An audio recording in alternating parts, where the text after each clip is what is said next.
Once upon a time in the heart of Kenya, Akinyi and her brother Bombo shared a small house. Akinyi would wake up early with the sun and work hard in the fields, tending to the crops. Bombo, on the other hand, loved to spend his days drinking beer and laughing with the people in the small town. One day Akinyi said to Bombo, "You have such a big heart, and you make everyone happy, but what about your own dreams? What do you wish to do?" Bombo just chuckled and replied, "I'm happy when everyone is happy." Akinyi was troubled by Bombo and his carefree life. She saved every shilling from her harvest. She bought a piece of land. Her brother Bombo, ever so helpful, was by her side, running errands, building their new home. Bombo was known for his strength and kind heart. During the day he was the hero of the town, carrying heavy bags of flour, cement, and potatoes for the busy shoppers. Some days they gave him a few shillings, other days just a smile. But Bombo didn't mind working for free. After his work he would go to the local tavern, where stories flowed as freely as the drinks.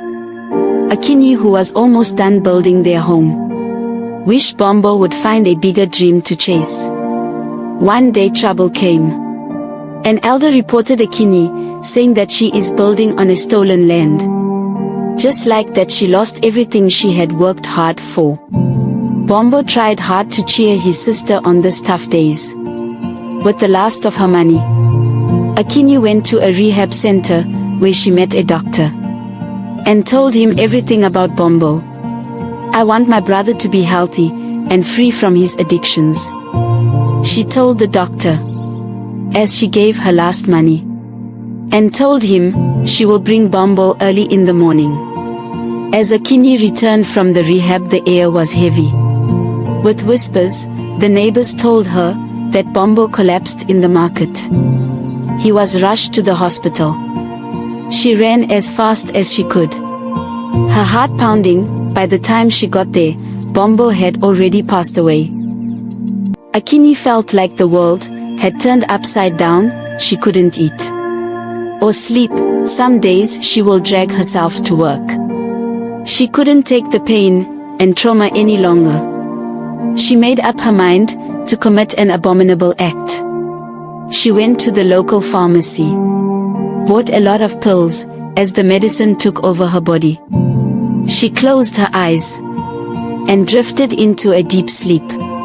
But her sleep was interrupted. A soft voice calling her name. She could see her body lying in the hospital. The voice told her to come, and suddenly there was a tunnel beside her with stars inside. The voice told her to go through it. Immediately at the end she found herself in a beautiful garden, surrounded by lush trees and blooming flowers. She asked, "Where am I?" The voice replied, "You are in heaven." "So I am dead?" she asked. The voice said, "No, you are between two worlds, the land of the living and the dead. So you are between life and death." Akinyi had never felt so much love and peace. Nothing mattered to her at that moment. She was soaking in the beauty around her. She laughed and ran through the garden, feeling healthy with boundless energy. Her happiness was interrupted again. The voice said, "Akinyi, it's time to leave. It's time to go back to the living." She stood there with sadness and anger. She refused to go back. The voice calmly said, "Her contract is not fulfilled." She asked, "Why did you take my brother? I had so many big dreams for him." Her voice trembling with unshed tears. The voice held her hands and said, "Akinyi, life is full of many different paths and choices. Everything is connected, even the small things are part of a bigger picture. Each path is preordained. People are not where they are because of hard work or being too smart. No, their life was supposed to go that way. You see, the contract of your brother was to touch people in small ways, with acts of kindness that lit up their paths. He did his job well. Your dream for him was not in his contract. Those are your dreams.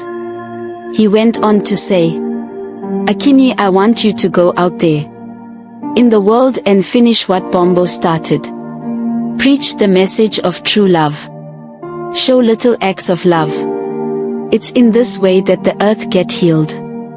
In that moment, Akinyi lifted her eyes, and from the other side stood Bombo, looking young and healthy. He smiled and waved at her. In a small voice he said, I am fine, sister, I love you. Akinyi stood there crying tears of joy.